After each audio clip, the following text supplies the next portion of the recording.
Om Namo Bhagavate Vasudevaya.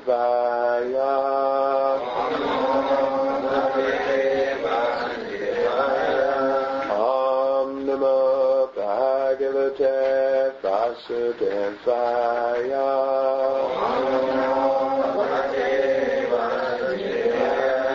Om Namo Bhagavate Vasudevaya.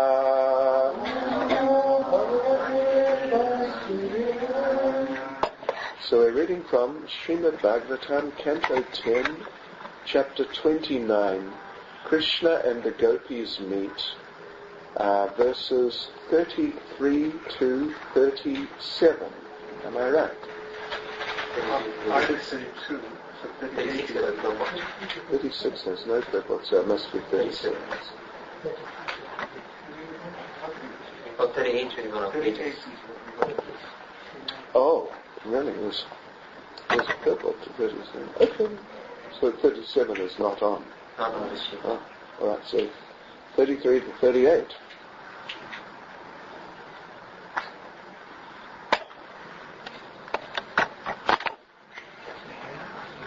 Okay, so we'll read 38. Tan na prasida Vrijinardana te angri mula prapta visrijya vasatis twad upasanasha twat sundara smita nirikshana tivra kama taptatmanam purusha bhoshana dehi dasyam. Is 36 on? No. Oh. No, 37 is a good one. Okay. Tanna prasida vrijinardana tengri molam. Tanna prasida vrijinardana tengri molam. Prapta visrijya vasatis tvadupasanasha. Prapta visrijya vasatis tvadupasanasha. Tvat sundarasmita nirikshana tivra kama. Tvat sundarasmita nirikshana tivra kama. Taptatmanam purusha bhoshana dehi dasyam. Taptatmanam purusha bhoshana dehi dasyam. Tanna prasida vrijinardana tengri molam. Tanna prasida vrijinardana tengri molam. Prapta visrijya vasatis tvadupasanasha.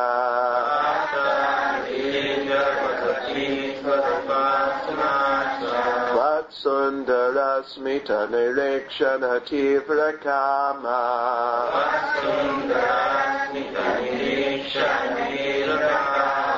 Taptatmanam purusha bhoshana dehi dasyam.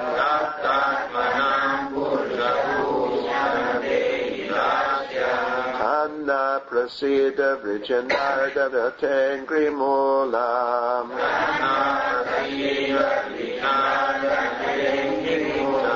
Tapta visrijya vasatis tvadupasanasha.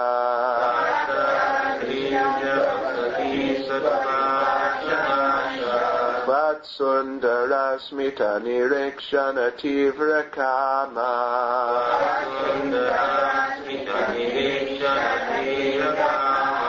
Taptatmanam purusha bhoshana dehi dasyam.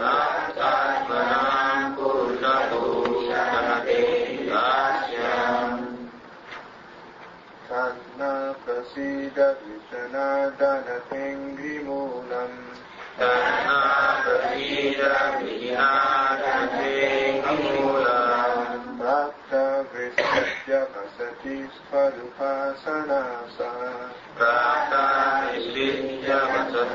Swarupasanasha Vatsundara Smita Niraksana Virvikama Vasundara Smita Virishana Virvikama Tatmanam Purushabu Sanavidesudasyam Tatmanam Purushabu Sanavidesudasyam Tanna Prasita Vijanatana Sengrimulam Tanna Prasita Vijanatana Prapta Vishitya Vasati Swarupasanasha Prapta Vishitya Vasati Swarupasanasha Vatsundara Smita Virishana Vasundara Smita Virishana Virvikama Tatmanam Purushabhushana Dehidasyam Tatmanam Purushabhushana Dehidasyam. Mataji's.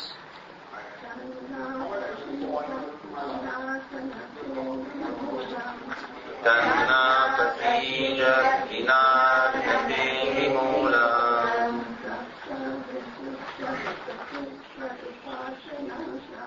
Prapta Vidya Vasati Swarupasanasha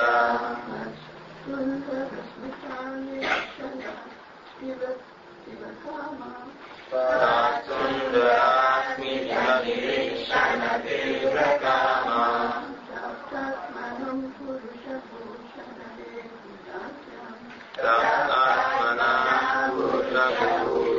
Dehidasyam Tanna Prasida Vijanadana Janikimulam Tanna Pasija Vinadhate Vimulam Prapta Visitya Vasati Swarupasanasha Prapta Vishitya Vasati Swarupasanasha Vatsundara Smita Nirikshana Virvikama Vasundara Smita Virishana Virvikama Tatmanam Purushabhushana Dehidasyam Tatmanam Purushabhushana Dehidasyam Tat.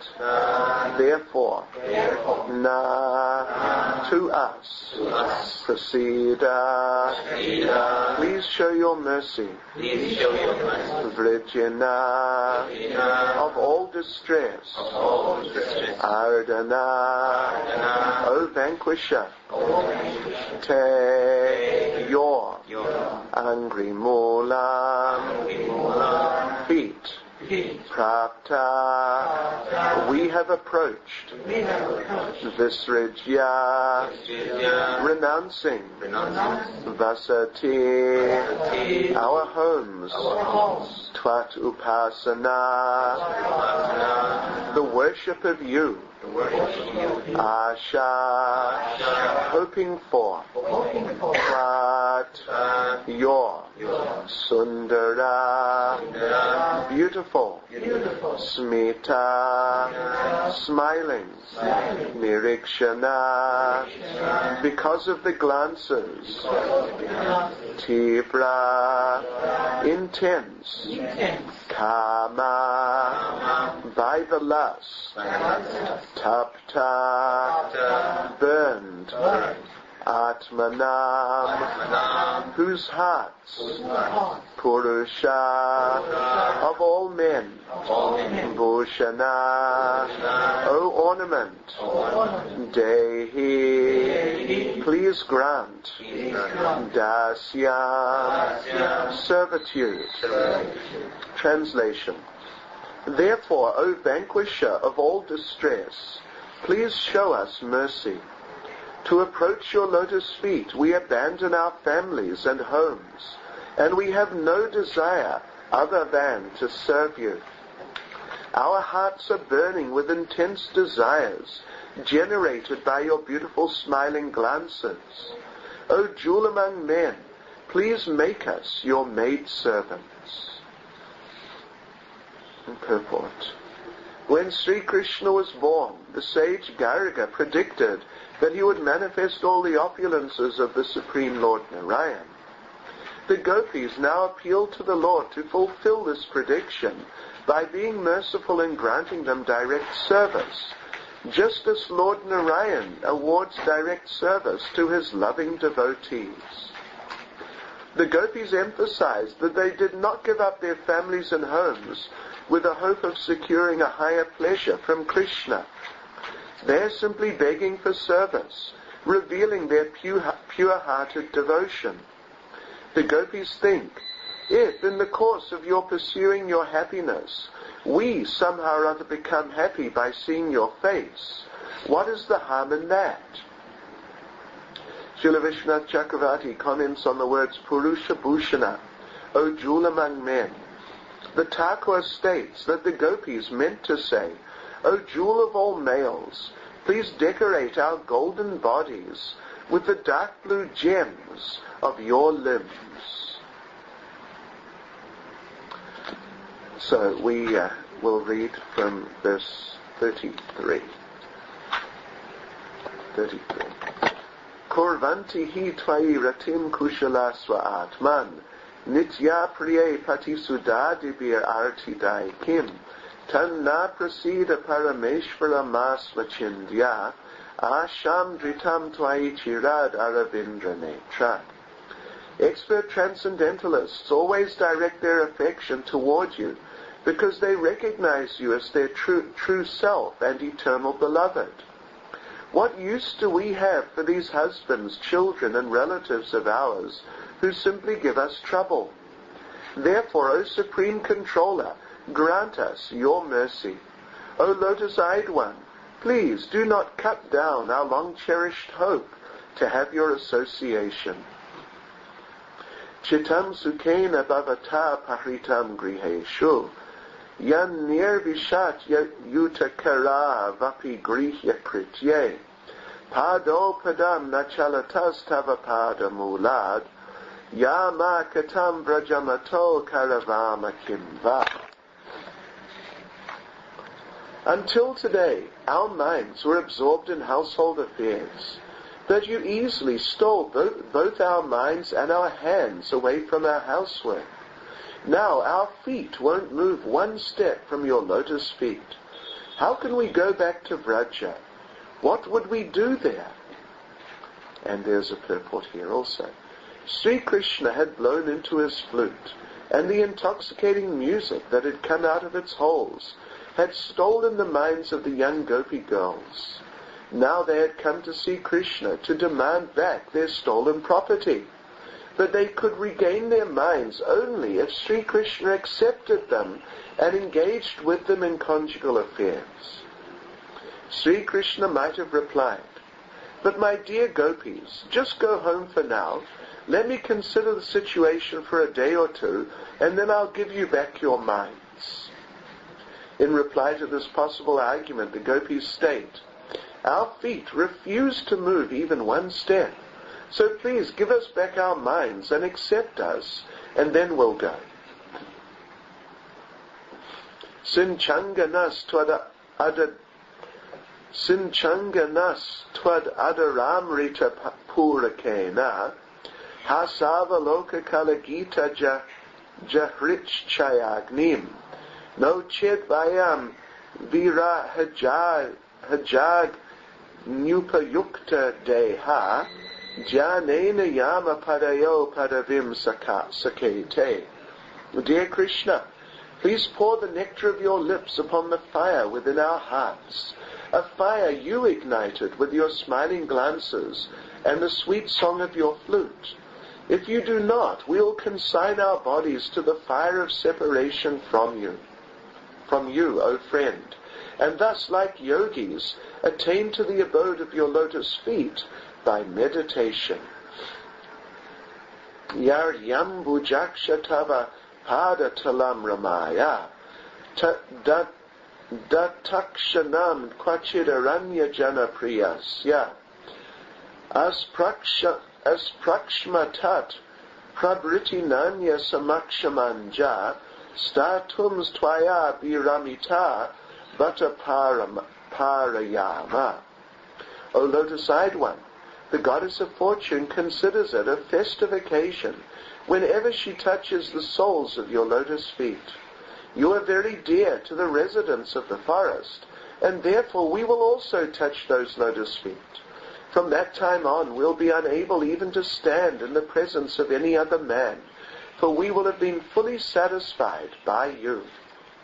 Shrir yat padambuja rajas chakame tulasya, ladvapi vakshasi padam kila britya jushtam, yes yasva vikshana utanya sura prayasas, tadvad vayam chatavapada raja prapanna. Goddess Lakshmi, whose glance is sought after by the demigods with great endeavor, has achieved the unique position of always remaining on the chest of her Lord Narayan. Still, she desires the dust of his lotus feet, even though she has to share that dust with Tulsi Devi, and indeed with the Lord's many other servants. Similarly, we have approached the dust of your lotus feet for shelter. Purport. The gopis here point out that the dust of the Lord's feet is so ecstatic and enlivening that the goddess of fortune wants to abandon her unique position on his chest to share with many other devotees a position at his feet. Thus the gopis urge Lord Krishna not to be guilty of a double standard. Since the Lord gave the goddess of fortune a place on his chest and also allowed her to seek the dust of his lotus feet, Krishna should certainly give the same opportunity to his most loving devotees, the gopis. After all, the gopis plead, seeking the dust of your lotus feet is perfectly justified, and you should encourage us in this endeavor and not try to send us away. Tanna prasida vrijanardana tengri moolam prapta visrijya vasatis pradupasanasha twatsundarasmita nirikshana tivra kama taptapmanam purusha bhushana dehi dasyam. Therefore, O vanquisher of all distress, please show us your mercy. To approach your lotus feet, we abandon our families and homes, and we have no desire other than to serve you. Our hearts are burning with intense desires generated by your beautiful smiling glances. O jewel among men, please make us your maidservants. Omiganatamarandasya Gyananjana Shalakaya Chakshurmanatmayena Tasmai Shri Gurave Namaha Sri Chaitanya Manobishtam Stapitam Yena Bhutale Swayam Rupakadamayam Dadati Swadadavikam Panchakapaturivya Strakripa Sindhivya Chapadhitanam Bhavanevya Vaishnavevya Namo Namaha Jaya Sri Krishna Chaitanya Prabhupada Shri Advaita Gadadha Shivasni Gaura Bhakta Vrinda Hare Krishna Krishna Krishna Hare Hare Hare Rama Rama Rama Hare Hare. There's a number of points made between these three purports.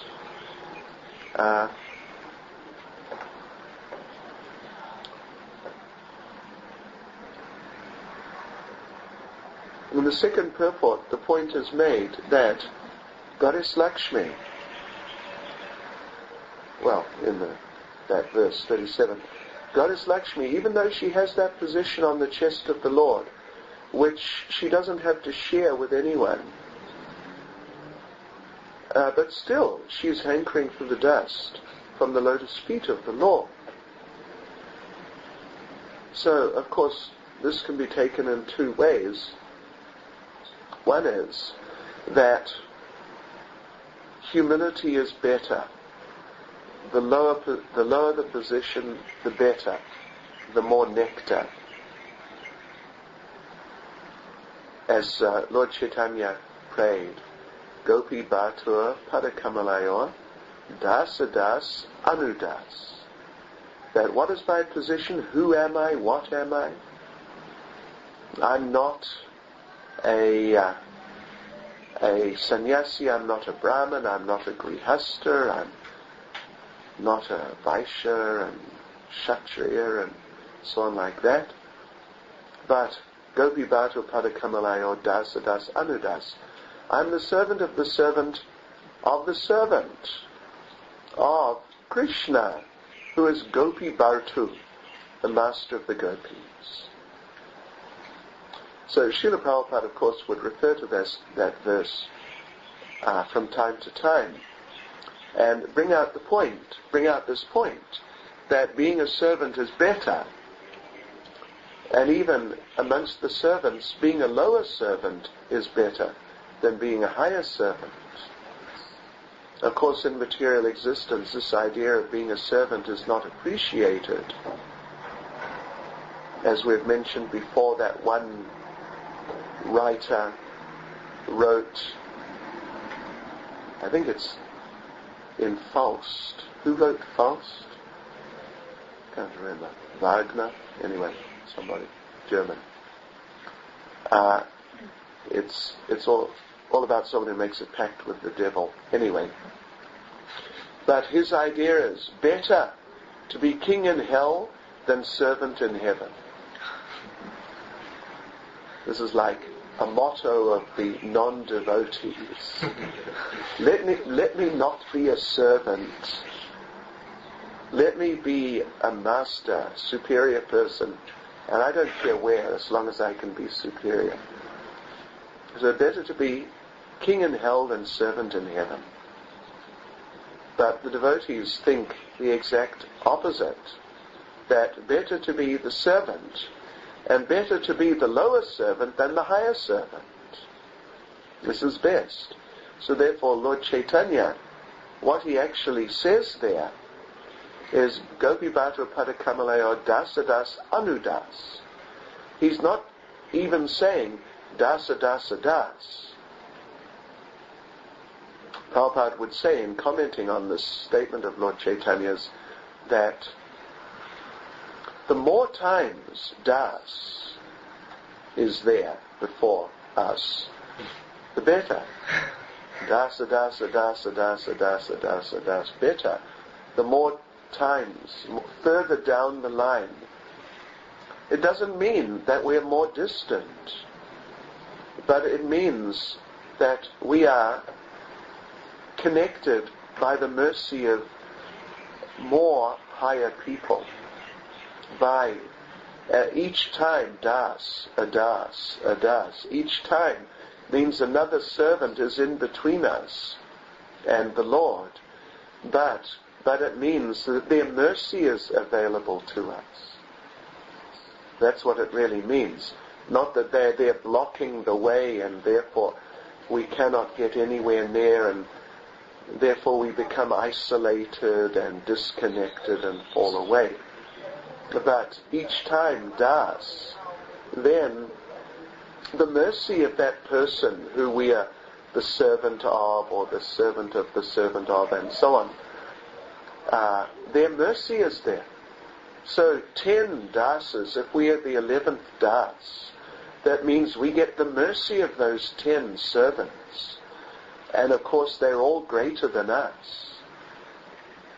And ultimately the first one at least, who is Krishna Das as such, Gopi Bhartu Das, who is actually the servant of Krishna as the master of the gopis, then, that's a very special person who has so much mercy.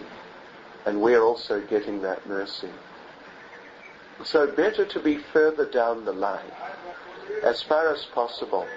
And because all those dasas, all those other servants, because they're all transparent via mediums, at the same time as getting their mercy and being with them and being connected through them in a chain. But at the same time, because of their transparency, we are with the Lord. We are with the Lord. We are not just remote. But we see the Lord. They're transparent via medium. Yes. There's a saying, probably I'm sure you've heard the saying. It's just a sort of I don't know about low class, but just a funny little English saying. You make a better door than a window. You familiar with that? Someone is in the way. You want to see the deities, but someone is just standing in the way. You make a better door than a window. Anyway, don't worry about that. But they're like windows. They're like windows. They're not like doors that somehow you have to get through. They're like windows so you can see directly. In that way, the relationship is there. But as Lord Chaitanya said, dasa das anu das, that I am not dasa dasa das, I'm dasa das anu das. That anu means very small. Actually, anu means atomic. In fact, the English equivalent for anu is atom. So, small as is possible. There's nothing smaller. As Lord Brahma said, what did he say? Nandantarastam paramanu chayantarastam. That Krishna is so small that he is within the anu. He's so small. He's within the anu, within the atom. So, like this Lord Chaitanya is saying, I'm dasadas anudas. I'm the little servant of the servants. I cannot say that I am a servant. To be a servant is a big thing. Even Srila Prabhupada, one time he was asked, so your position is, you regard yourself as a servant of God, right? He was asked. And Srila Prabhupada said, no. I am a servant of my spiritual master. To be a servant of God is a very rare thing. Yes. So, Lakshmi's sentiment can perhaps be interpreted in that way. That even though she has position of very high servant, she's the only one who can be on the chest of the Lord. Lord Narayan is worshipped practically exclusively in the mood of servitude. The highest amongst the devotees of Narayan is Lakshmi. She has some conjugal element. That is why she can be on the chest. But still the mood of servitude is very strongly there. And she is the highest. And all the others essentially they're on the level of servant. And they would never dream. They would not even really think that, could I embrace the Lord to his chest? Perhaps. They wouldn't even think like that. Even we see in Ayodhya, Hanuman, he's also so much in the mood of servitude. But there's slight tinge of friendship sometimes. So therefore at some point there's a famous incident, Lord Ram embraced Hanuman. You don't normally embrace the servant. You embrace the friend. So this famous picture, I'm sure you've seen, that Lord Ram is embracing Hanuman. And of course Hanuman was extremely happy, but he also felt very embarrassed. He felt very embarrassed that my Lord, my great Lord, is embracing me. Yeah, so amongst the associates of Narayan, they're all in the mood of servitude. Only Lakshmi has some conjugal element is there because she is the wife. But still she's thinking, let me just get some dust from the feet. Let me go down to the feet. So that's one point. Second point is, that dust is so nice that even if you are embracing the Lord to his chest, your chest, even if that is going on, then still some aspiration or some attraction will naturally be there to get the dust from the feet. Not necessarily simply because of humility, but because that dust simply in and of itself is so attractive, so beautiful, so rich, and there's so much nectar there. So therefore we find that all the devotees, the gopis themselves here, the gopis themselves, who, along with embracing the chest of the Lord, they would like to kiss the lips of the Lord and drink the nectar from his lips even. This is even higher than Lakshmi Devi. Like full-blown conjugal type of aspiration. But even they who have abandoned their families, homes, and their reputations, and their futures, and in that way practically abandoned their lives on the basis of conjugal attraction, but still they're thinking that maybe we could be maidservants also. Maybe we could get some dust from your lotus feet, take that lowly position. Of course, we understand that the higher rasas include the lower rasas, so we should not be surprised if or when sometimes we encounter devotees in higher rasas expressing moods from lower rasas on some occasions. It is not a contradiction. It is just that the higher rasas include the lower rasas, and the pastimes, the interactions being what they are, all the elements of the moods manifest, at least from time to time. All the elements manifest.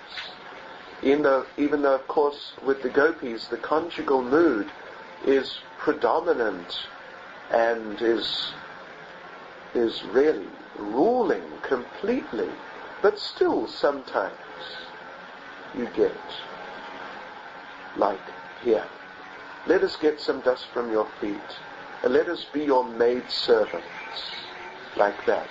Some little tinge, some little manifestation of dasya rasas coming. But we find with all the devotees, all the great devotees, very, very exalted associates of the Lord, all of them are attracted to the lotus feet of the Lord. They're all attracted to that dust. Lord Chaitanya himself said that my dear Lord, son of Nanda Maharaj, let me just be one atom of dust at your lotus feet. I don't even want to be like get a whole lot of dust. Just one little speck, one piece, one atom of that dust, and that's fine. That's fine. So yes, like this. And even, that dust is so wonderful that Lakshmi was thinking of giving up her position on the chest. It came to that point. She was thinking of abandoning her position on the chest to get the dust from the feet. So don't underestimate those feet. I have read years ago somewhere, I read something, it was some academic scholar writing some little commentary on some of these pastimes. And this person made the point or said that, the way these people in these books have such a fascination for feet, it's strange. In what other culture do you find people talking about other people's feet so much? Like, wow, great. Faces and bodies and, so on, eyes and whatnot, perhaps. But feet, normally we cover the feet. Yeah. But those so-called lowly feet, the lowest part of the body, always in contact with the dirt. But here, this whole realm, everything is so high that even the feet are glorious. And even the dirt on the feet, which otherwise is fit only to be washed off, but that dirt becomes so worshipable. Yes. And so then, in this last verse 38,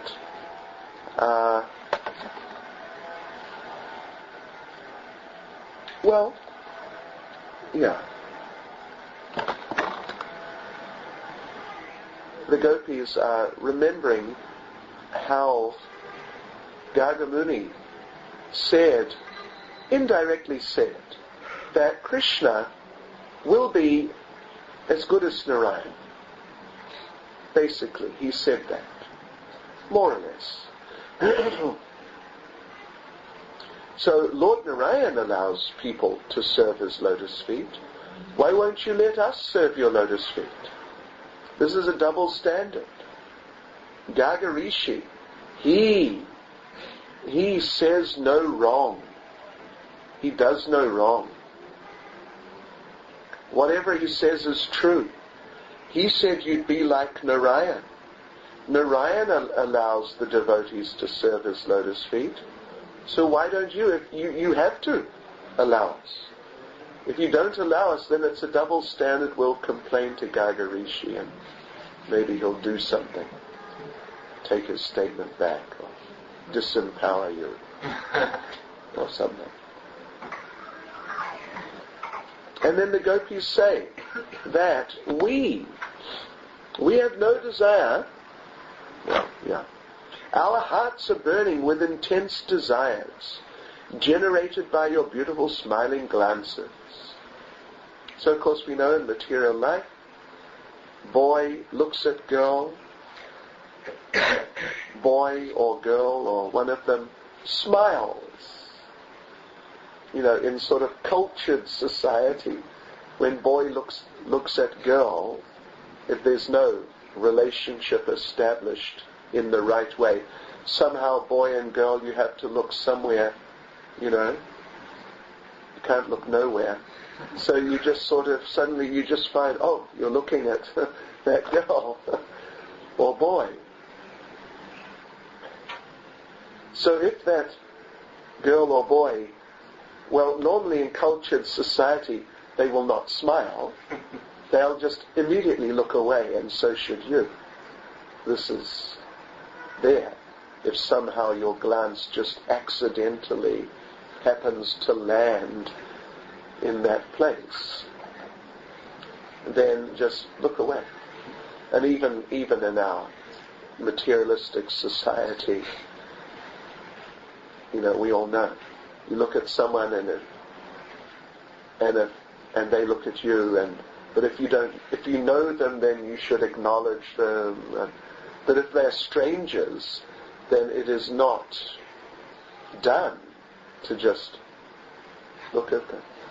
You must immediately look away, and they'll also look away because it's some sort of remnant of social etiquette. You don't just look at people. But if that boy or girl smiles at you, then something is definitely stimulated within. So this has been happening. This has been happening in Vrindavan, that they glance at each other from time to time, and these are loaded glances. They're not just sort of, just general absent-minded gazes that happen to land somewhere, but they are very loaded glances. There's so much behind it all. And so the gopis say that our hearts are burning with intense desires generated by your beautiful smiling glances. So now if it so happens that boy and girl, they actually are harboring some attraction to each other, although it has not really manifest and they're not really acting on it yet. But then they happen to glance at each other and then they do smile, then, that's sort of the beginning of the end. Something like that. But what is ignited? What is ignited is the blazing fire of lust, really, of material attraction. So it sounds here like the gopis are saying the same thing. That there's this glancing has been going on, and we have become attracted because you look nice and you think we look nice, and so on like this. But actually what is going on is that the intense desire that has been generated within their hearts is an intense desire to please Krishna. And they have deduced that his attraction to them, there's a conjugal element in it. They have deduced that. And they're feeling, okay, if that's what you want, we are open, we are ready for that. We are ready to have such a relationship. And not just we are ready, but, if you want to enjoy like that with us, we are at your disposal completely. Go ahead, please. We want you to enjoy with us, or to enjoy us like that.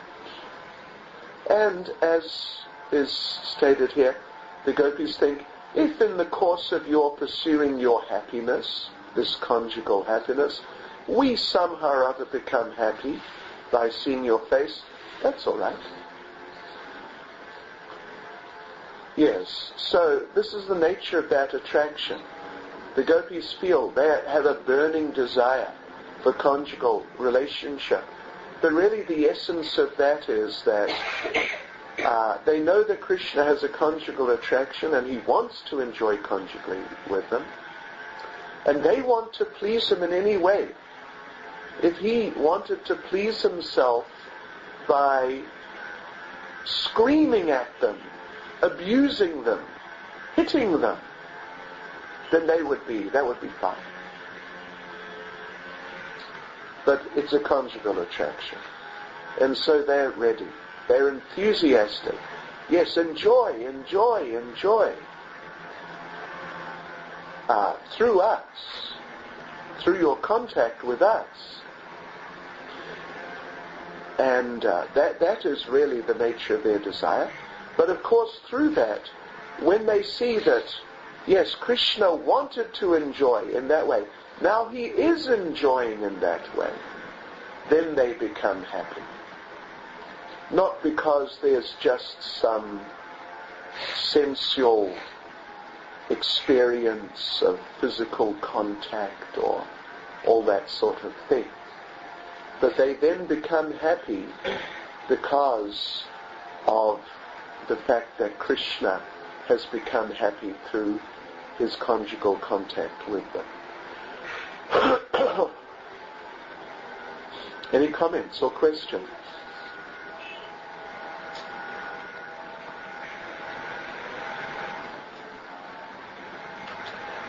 Srila Prabhupada ki. Jai.